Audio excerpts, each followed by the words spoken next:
All right, folks, welcome back to the channel. I'm sure if you're either a new miniature painter or you've been painting for a while but have a lot of paint and want to get organized, you've been looking around the internet to see what other people use to set up their workspaces and get organized.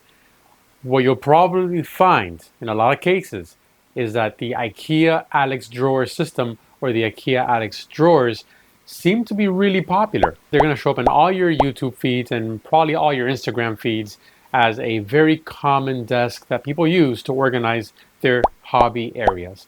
Now, why is that?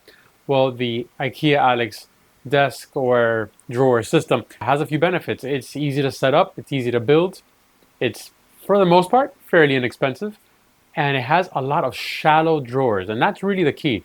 You're going to have a lot of paints you want to put away, brushes, sprues, cutters, you name it, and you're going to want to put them into drawers where it's easy to find the items. So shallow drawers really help out with that because you're not going to have things on top of things on top of things. It'll all be visible to you when you open the drawer. Yeah, so what's the problem?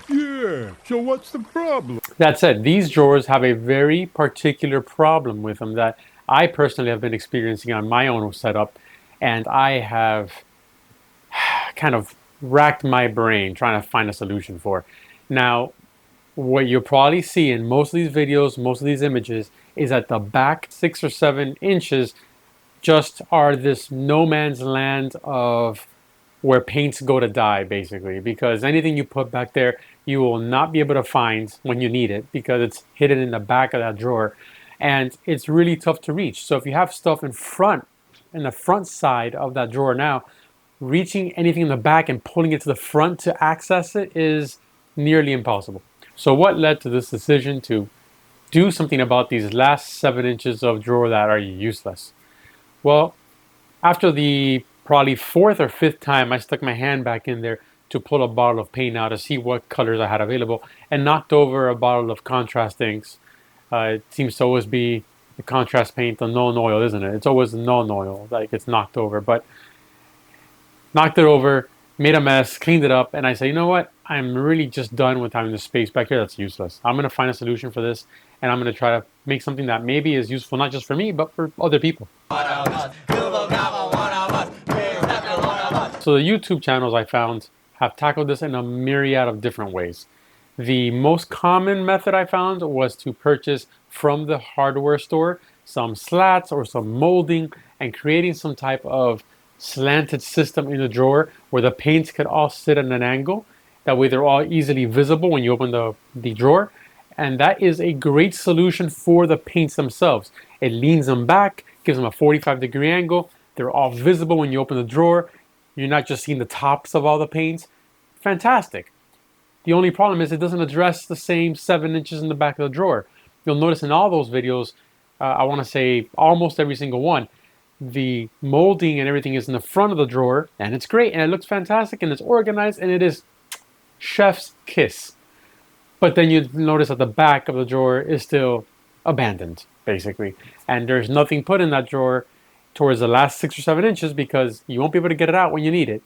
Or they'll just regulate that to duplicate paints. So any duplicate paints end up back there, but the day you need it, you also then have to go digging and try to drag it all out from the back. So I wanted to correct that. The next option I saw in a lot of the YouTube videos was to modify the drawer slides of the drawer to extend them further. Now, some of the videos modify this by removing some of the ball bearings, and they do gain about 2 inches, maybe 3, towards the front of the drawer. And that is something. I mean, hey, 2 inches is nothing to laugh at, as my wife says all the time. So having those extra inches and that drawer pulled up, it's better than nothing. But it's still a lot of space that's not really able to be used in an efficient way in the back. So because of that, I kept looking.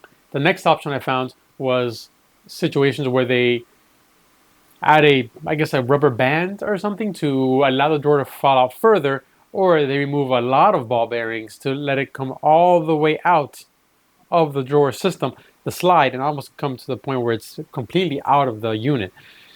That worries me because in those videos, when you load them up with paint, even when they're empty, you can see that the drawer, when it comes out, tends to dip downwards like it's losing a little bit of grip on the inside of the drawer slides, and it's already like kind of slanting downwards, and that's with no paint inside. I do worry once you load that up with paint, how reliable or how strong will this system be? I do worry that the drawer is going to give and just drop out because there's not enough components still holding it in place. So that worried me about that one. The next option I thought would be useful is just to put a box back there, tale old as time. You put a box in the back of the drawer, you can't reach it, but then when you need it, just drag out the box, get your stuff, put the box back. Didn't seem like a bad idea. The problem I ran into is that I am loading up the drawer with all my paints, and then the box can't move forward because I have all my paints in front of the box that I want to retrieve, which has more paints, because who doesn't need more paints, right? So that didn't really work unless I had a way to remove the paints that were in front of the box to then move the box forward, access the box, put the box back, and then put my paints back in place. So that led me to what I currently am implementing that I think might be useful if you're running into the same situation. Now, one caveat is my drawer system here for the Alex drawer is the 14-inch drawer system. So the width of the drawer itself is about 12 inches. So that may be something that will be an issue for you if you're using the larger drawer system. The Alex drawers, I believe, come in a 22-inch wide as well. So this may be something that won't work in that scenario, possibly so. Something to keep in mind. But if you have the smaller drawer system, 14 wide, I think it's a 12-inch drawer in width, this might be perfect for you. And this is what we ended up doing. First, we started with some prototypes. A lot of mistakes and a lot of issues because the most important rule in 3D printing is measure 3 times, print at 7. And that is exactly what I did. So I designed a lot of trays. And I came to a few different variants that for me worked for my painting style and what paint I use most. So one tray has 35 millimeter holes in the front and 31 millimeter holes in the back. This accommodates golden high flow, golden regular, pro acryl paints in the back, and Createx paints in the back. And then in the front will hold Liquitex acrylic inks. So that for me was useful because I use a lot of those paints and I needed somewhere to store them that was accessible and easy to retrieve. Now, if you use other paints, I've got you covered. I also made a pro acryl only variant that holds Createx pro acryl golden and golden high flow and no Liquitex component. So it holds more of those types of paints if that's the type of paint that you use in your current painting. And I also made one that only holds Vallejo game color, model color, express paints, army painter as well, both the Fanatic line and the old line, as well as AK 3rd Gen. So that is a different variant that just holds those types of paints. It'll probably also hold the Tooth and Coat line from Duncan Rhodes, but I have not tested it, so I, give you that warning. I have no idea if it'll work or not. That said, you can also put Citadel GW paints into the same spots that hold the Pro Acryls. They won't be a snug fit, but it'll still fit just fine. Keep them in place and they won't roll around, and it'll be accessible to you so you can move that tray forward and access the paints in the back.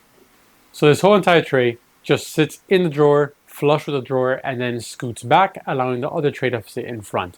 Now, you can also add, which is what I did in my case, a ball bearing system to the bottom of the tray to move it forward and back with a little bit more ease.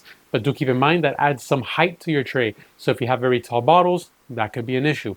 I did run into this problem with the golden high flow variants because they are a little bit taller and it did then just barely, but just hit into the edge of the drawer system, which meant I could not use them if I was putting these slides on the bottom to allow the tray to move more freely. Keep that in mind. Now, I would recommend in that case or in that scenario, if you do have taller bottles, don't put any of those ball bearing components underneath and just let the tray sit where it is directly on the drawer and then slide back and forth. It's pretty smooth on the bottom. It should slide fairly easily. This tray is being designed in a way that it can be printed on any standard 250 by 250 printer. Why? Because the Bamboo Lab A1, Bamboo Lab P1S, P1P, and the Bamboo Lab X1 Carbon are extremely popular printers. So that bed size really fits a lot of printers. So I've made this into a tray that can be divided into a left and right side so that you can just slant them together We just put them right together in the center, and that way you can create a large tray that spans the full 12 inches for that drawer system. Now, something to keep in mind, this does not have any type of inserts or nut and bolt assembly. That is a good thing in the sense that you have less hardware you need to create this, but it does have some flex to it.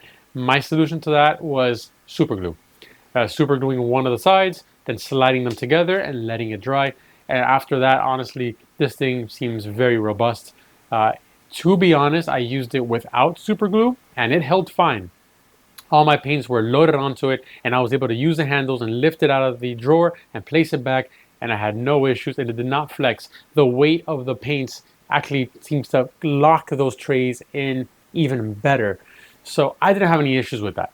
But that said, if you want to have that extra level of protection, of safety, I would definitely just super glue it together so that there's no risk of this thing coming apart with paints on it when you're transporting it left to right or into or out of the drawer.